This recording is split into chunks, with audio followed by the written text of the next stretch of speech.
साल था 2016। मेरा एक दोस्त था। कॉलेज के ज़माने से हम साथ पढ़ते थे। नौकरी भी लगभग साथ ही शुरू हुई।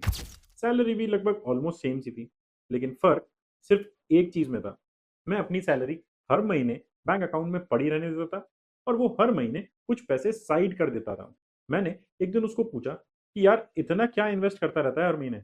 उसने मुस्कुरा के केवल इतना सा बोला कि कुछ नहीं, एक म्यूचुअल फंड में एसआईपी डाल रखी है। मुझे उस वक़्त ना एसआईपी समझ आता था और ना म्यूचुअल फंड। मैंने सोचा ये किसी शेयर मार्केट वाली चीज़ रिस्की होगा, तो मैंने अवॉइड कर दिया। 5 साल बाद 2021 में उसने अपना घर का डाउन पेमेंट उसी पेमेंट से दिया।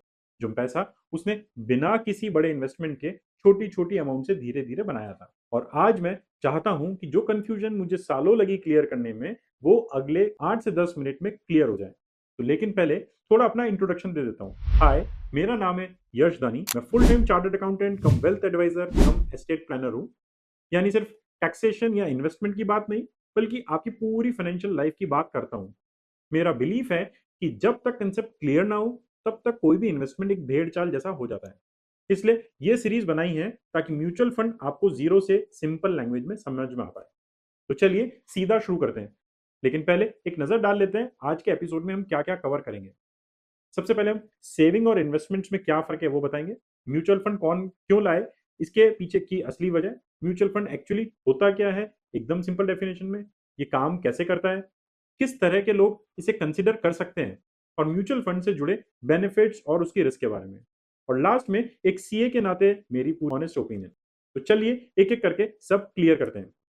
सबसे पहले एक बेसिक चीज़ समझते हैं कि क्योंकि इसके बिना आगे की हर बात अधूरी रहेगी। जब हम सेविंग करते हैं ना, जैसे सेविंग अकाउंट या एफडी में, तो ऑब्जेक्टिव होता है केवल हमारे पैसे की सेफ्टी, ना कि उसकी ग्रोथ के बारे में। लेकिन जब हम इन्वेस्टमेंट्स के बारे में बात करते हैं, तो ऑब्जेक्टिव बदल जाता है। अब हम चाहते हैं कि वक़्त के साथ हमारा पैसा ग्रो भी करे, तो इसके साथ थोड़ा रिस्क भी आता है, लेकिन ग्रोथ का पोटेंशियल भी। मेरे उस दोस्त ने यही किया था। उसने अपना पैसा सेफ नहीं रखा, उसने उसे ग्रो होने दिया। लेकिन सवाल यह है कि ग्रो करने के लिए उसने स्टॉक नहीं चुना है, उसने म्यूचुअल फंड क्यों चुना? इसका जवाब समझने के लिए थोड़ा पीछे चलते हैं। अगर उसे खुद शेयर चूज़ करने पड़ते, तो उसे पता होना चाहिए था कौन-सी कंपनी अच्छी है, कब खरीदना है, कब बेचना है। तो सच कहूँ, उसके पास ना तो इतना टाइम था और ना इतनी मार्केट की नॉलेज। इसी गैप को भरने के लिए म्यूचुअल फंड का कांसेप्ट आया, ताकि जो खुद इन्वेस्टमेंट नहीं कर सकते, रिसर्च नहीं कर सकते, वो भी एक्सपर्ट मैनेज इन्वेस्टमेंट्स का फायदा उठा सकें। एक्चुअली चलिए सीधा समझते हैं। नाम में ही आंसर छुपा है। म्यूचुअल यानी मिलकर और फंड यानी पैसों का एक पूल। सिंपल भाषा में बहुत सारे लोग अपना पैसा एक जगह इन्वेस्ट करते हैं और उस पैसे को प्रोफेशनल फंड मैनेजर एक फिक्स्ड स्ट्रैटेजी के हिसाब से मैनेज करता है। यही म्यूचुअल फंड कहलाता है। एक चीज क्लियर कर दूंगा कि म्यूचुअल फंड खुद कोई भी शेयर नहीं है। यह एक तरीका है इन्वेस्ट करने का। लेकिन ये तरीका काम कैसे करता है, इसको प्रैक्टिकली भी समझते हैं। मान लीजिए 1000 लोग हैं जो 2-2 हज़ार रुपए करके हर महीने एक फंड में डालते हैं।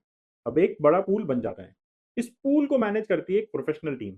ये टीम डिसाइड करती है कि पैसा कहाँ इन्वेस्ट होगा, कितना इन्वेस्ट होगा और किस स्ट्रैटेजी से। इन्वेस्टर का काम सिर्फ इतना है कि अपना गोल चूज करे और कंसिस्टेंट रहे। यही वजह है कि उसे रोज मार्केट चेक करने की जरूरत ही नहीं पड़ेगी। लेकिन क्या इसका मतलब है कि ये सबके लिए है? बिल्कुल भी नहीं। और यही मिथ क्लियर करता हूँ।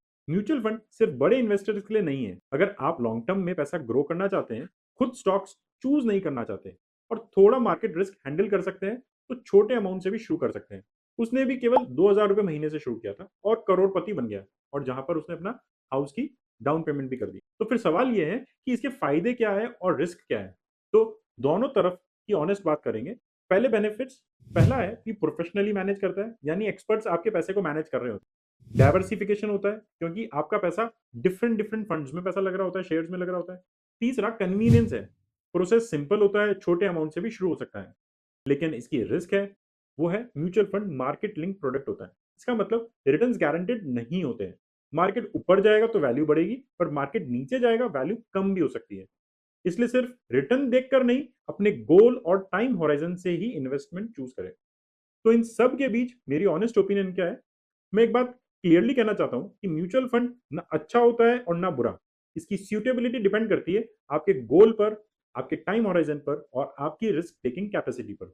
अगर ये तीनों अलाइन है, तो म्यूचुअल फंड एक पावरफुल टूल बन सकता है। बिल्कुल वैसे जैसे मेरे उस दोस्त के लिए बना। तो आज इतना ही। एक दोस्त की कहानी से शुरू हुई ये बात एक सिंपल समझ तक पहुंच गई।